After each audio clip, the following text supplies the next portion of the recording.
Dieu est un Dieu de vision. Il est la source de toute vision. Il est un Dieu visionnaire. Il a manifesté sa vision dans les cieux. C'est pourquoi on dit l'Éternel créa les cieux. La création vient d'une vision. Tu ne peux pas créer ce que tu ne vois pas. Est-ce que tu es d'accord? Tu ne peux pas manifester ce que tu ne vois pas. Et pour comprendre, la vision est cachée à l'intérieur de chacun de nous. C'est en manifestant cette vision que la vue peut contempler, peut admirer ce qui est en toi que personne ne voyait. Tout ce que nous voyons vient d'une vision de quelqu'un. Alléluia. Tout vient d'une vision. Et l'Éternel Dieu est le premier visionnaire.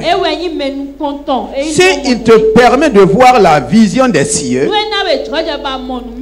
tu n'as rien à envier sur la terre. S'il te donne de voir avec tes deux yeux là, ce qu'il a réalisé dans les cieux, ce que nous appelons couramment le paradis, tu n'as rien à envier de la terre. Mais il dit qu'au commencement, ici il ne s'agit pas du commencement des cieux. Il nous montre les réalités de la terre. Et pourquoi au commencement de la terre était informe, la terre était vide, il y avait des ténèbres et de l'abîme. Voici le commencement de la terre. Et aujourd'hui, toute personne, tout homme qui a la grâce de naître sur la terre va rencontrer aussi ces choses. Alléluia. Le bébé qui naît là, le jour de ta naissance là, est-ce que tu connaissais la forme des choses? Dis-moi, est-ce que tu voyais même? Pourquoi le bébé crie à ta naissance? Parce que tout semble échapper à son contrôle. Il ne voit pas, il ne connaît pas la forme des choses. Tout semble obscur. C'est comme s'il voit un Big Bang. Et c'est effrayant. C'est pourquoi il commence à faire quoi? À crier. Je suis arrivé où? Je me retrouve.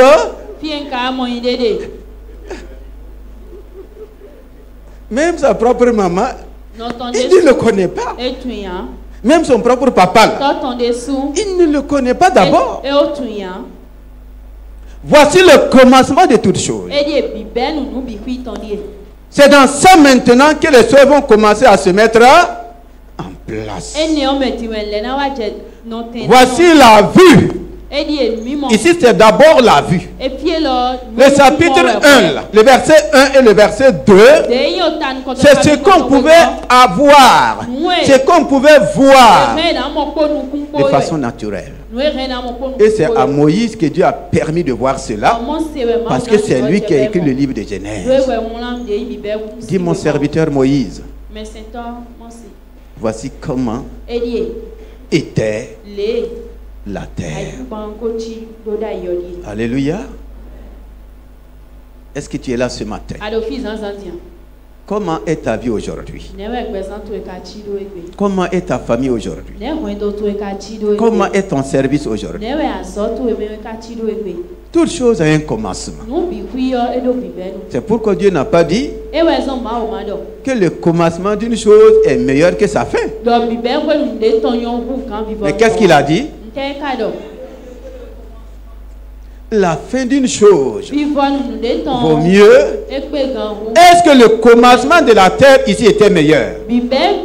C'était meilleur? C'est à envier? On peut admirer? Non. Mais c'est dans ça que Dieu va manifester sa vision. Dans la vision de Dieu, ce n'est pas une terre informe. Ce n'est pas une terre vide. Ce n'est pas une terre avec de l'abîme et des ténèbres. Non. C'est là que tu vas comprendre que quand on parle de vision là, ce n'est pas ce qu'on appelle loupe. Ce n'est pas loupe pour regarder loin. Dis à quelqu'un, la vision n'est pas loin de toi. Dis à une autre personne, la vision n'est pas ailleurs. Dis à une autre personne, la vision est en toi-même. De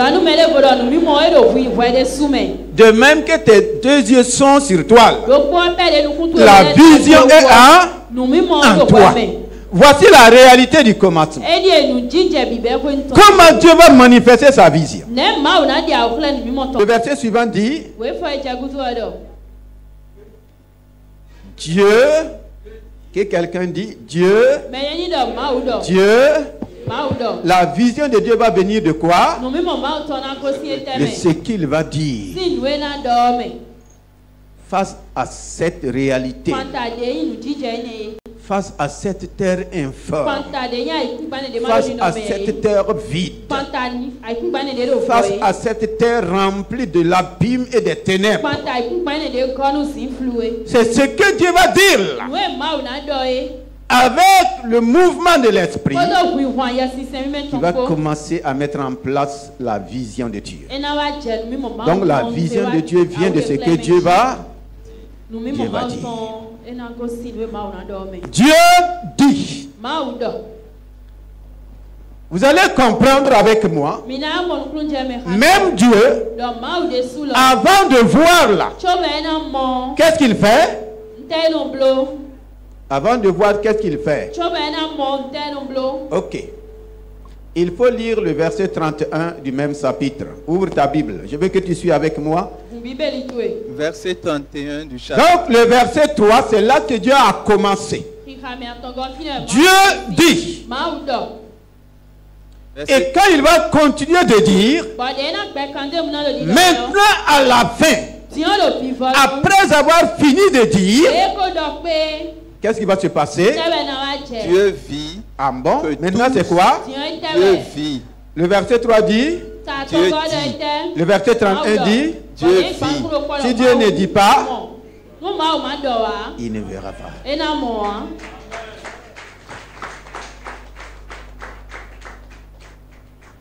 Si Dieu n'avait pas dit, il n'allait jamais voir. Tu ne vois pas parce que tu ne dis pas. Donc dis à quelqu'un, tu verras toujours ce que tu dis.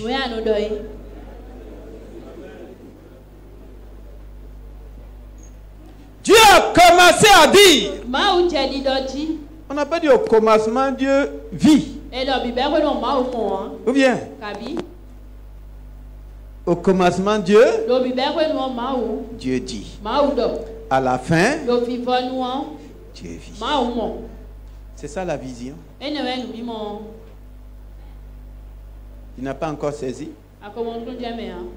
Il dit que tu n'as pas de vision. Il dit que tu ne connais pas la vision de Dieu. Commence à dire comme Dieu et tu verras aussi comme.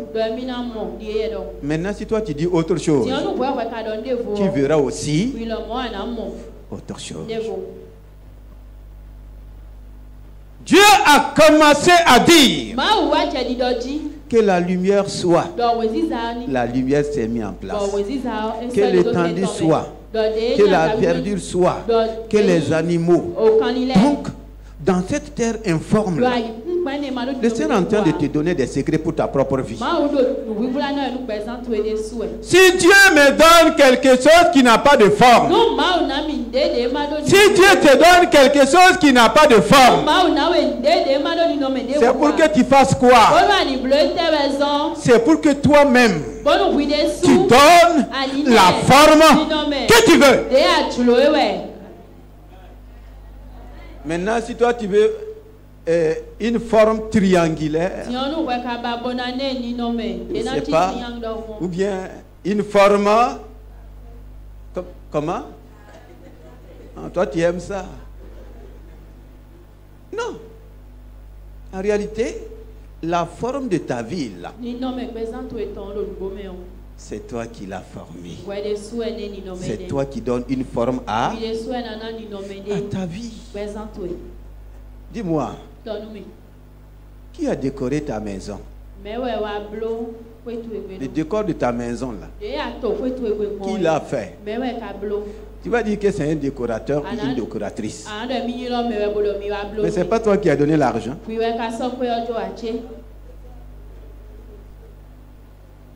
C'est pas toi qui as donné les instructions. C'est pas toi qui as dit fais ça, fais ça. Donc la vision est en relation avec quoi? La parole. Et voici comment Dieu a imprimé sa vision dans sa réalité. La vision de Dieu a changé quoi? La réalité des choses. C'est quand tu vas rentrer dans cette vision que tu vas changer tes réalités. Au lieu de pleurer sur tes réalités, Dieu n'a jamais dit pourquoi la terre est remplie de ténèbres. Dieu n'a jamais dit pourquoi la terre est informe. Dieu n'a jamais dit pourquoi les abîmes. De façon naturelle, il voyait cela. Donc la vision de Dieu, c'est ce qui est caché derrière la réalité. Est-ce que tu reçois quelque chose ce matin? En relisant Genèse 1, là, tu peux comprendre comment toi tu peux changer les choses dans ta propre vie. Oui, Dieu voit ce que tu vois de façon naturelle. Mais plus tu vas continuer de parler de la réalité, c'est les réalités que tu imprimes dans ta vie. Plus tu vas continuer de parler de tes problèmes, c'est les problèmes qui prennent naissance dans ta vie. La vision derrière les problèmes, c'est quoi? C'est la solution. Au lieu de parler problème, je vois les problèmes et je parle quoi? Je parle solution. Je vois la défaite mais je parle victoire. Ou bien, je vois la mort mais je parle quoi? Jésus ne savait pas que Lazare était enterré. Jésus ne savait pas que Lazare sentait. Les autres voyaient que Lazare sentait. Jésus a dit qu'il est mort. Qu'est-ce qu'il a dit? Il dort. Devant la mort, lui, il a la vision de la vie. Pour suivre. Je libère la moisson divine dans ta vie. Ce matin, tu moissonnes ta bonne santé. Tu moissonnes ta guérison. Dans la vision de Dieu se trouve la provision. Que la provision de la bonne santé soit libérée. Que la provision de la bénédiction soit libérée. Que la provision de la fécondité soit libérée. La provision de la promotion soit libérée dans ta vie. La provision de la délivrance soit libérée. La provision du salut soit libérée. Que toutes les provisions soient libérées. Commence à dire merci au Seigneur. Et commence à voir comme Dieu. Vois que tu es guéri et dis merci Seigneur. Je suis guéri de ce mal. Je suis guéri de cette infirmité. Désormais tu ne me regardes pas malade. Ta vision pour moi, tu as dit Je te vois en bonne santé. Je te vois prospérer à tous égards. Seigneur, je suis en bonne santé. Seigneur, je prospère à tous égards. Seigneur, je possède toutes les richesses. Je suis très riche. Je suis très prospère. Je suis très béni. Partout je prospère. Partout je suis riche. Dans chaque domaine. Dans chaque aspect. Si c'est ainsi, acclame le Seigneur. Rends grâce au Seigneur. Je lève les yeux vers les monts.